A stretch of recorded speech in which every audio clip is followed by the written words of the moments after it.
তালু থেকে মাথার চাঁদি থেকে পায়ের তালু অল বডিতে অ্যানি অ্যাসিডেন্ট ডিজিজ যে কোনো চর্মরোগের কাজ করে।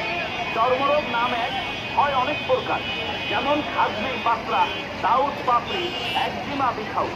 হাতে পায়ে রানে কানে সর্ব শরীরে পাতলা দাউদ পাপড়ি চর্মরোগ তো দূরের কথা, আপনার শরীরে একটা গামাসির গোটাও থাকে। অনেক মা বোনদের দেখা যায় কোমরে একটা দাউদ হয়, পিঠে হয়, বুকে হয়, বিভিন্ন জায়গায় হয়। এক দাউদ আছে, হাতটাই চলবো না, চুলটাই চলবো না, নল চলবো না, শুকনা কাপড় দিয়ে মুখ চলবো না।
দুপুর 1টা থেকে জ্যাম শুরু হয়েছে, দেখেন।